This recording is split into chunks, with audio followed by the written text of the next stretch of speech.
नमस्कार। आज हम एक बहुत ही अहम किताब पर गहराई से बात करने वाले हैं। डॉक्टर बाबा साहब अंबेडकर की पाकिस्तान और द पार्टीशन ऑफ इंडिया।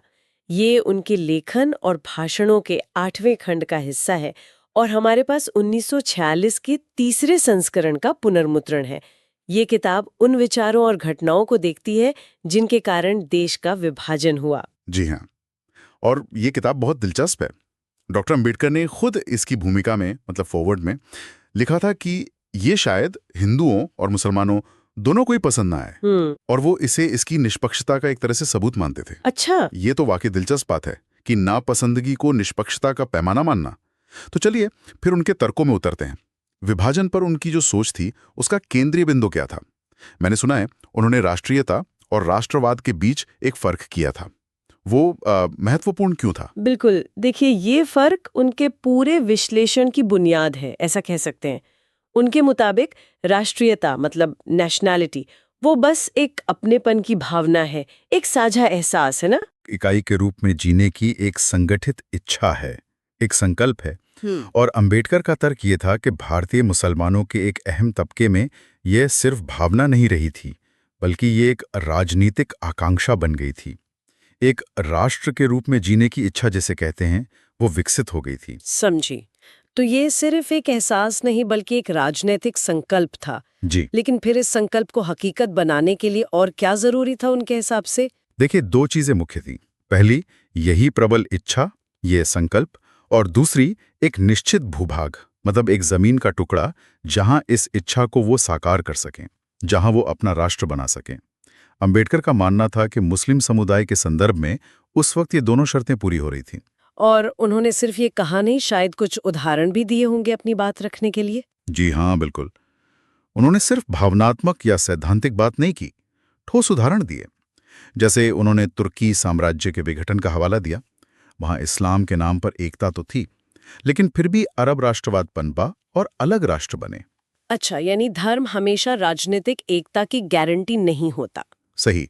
फिर उन्होंने चेकोस्लोवाकिया का उदाहरण भी दिया। वहां चेक और स्लोवाक लोगों में काफी सांस्कृतिक समानता थी, आप कह सकती हैं, लेकिन स्लोवाक राष्ट्रवाद इतना मजबूत हुआ कि आखिरकार देश बंट गया। यानी साझा संस्कृति या इतिहास भी हमेशा काफी नहीं होता अगर वो अलग राष्ट्र के रूप में जीने की इच्छा बहुत मजबूत हो जाए। तो इस पूरे विश्लेषण के आधार पर अंबेडकर विभाजन को आखिर किस नजरिए से देख रहे थे? क्या वो इसे जरूरी मान रहे थे या? देखिए, वो इसे एक बहुत ही जटिल यहां तक कि एक अप्रिय चीज मानते थे, लेकिन शायद एक जरूरी समाधान के तौर पर भी देख रहे थे। उनका मानना था कि अगर मतभेद बहुत गहरे हों और अलग राष्ट्रीय आकांक्षाएं हों, तो जबरदस्ती साथ रहने की कोशिश वो भविष्य में और बड़े संघर्षों को जन्म दे सकती है, अस्थिरता ला सकती है। पर उन्होंने इसे हल्के में नहीं लिया। उनका पूरा विश्लेषण तथ्यों पर, तर्कों पर और ऐतिहासिक मिसालों पर आधारित था, भावनाओं पर नहीं।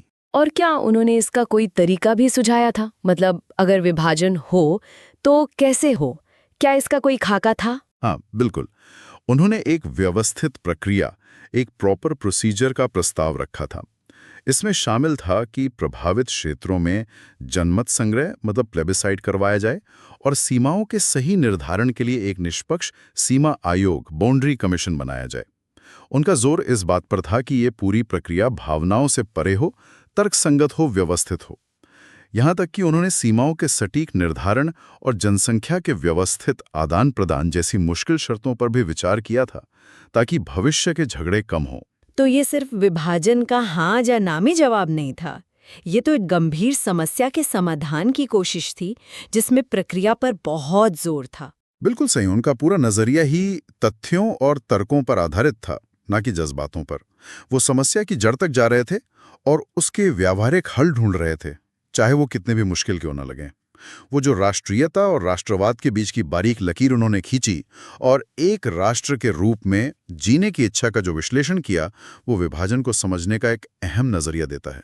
तो संक्षेप में कहें, डॉक्टर अंबेडकर ने विभाजन के मुद्दे को सिर्फ राजनीतिक नहीं बल्कि सामाजिक, ऐतिहासिक और यहाँ तक कि मनोवैज्ञानिक नजरिए से भी देखा।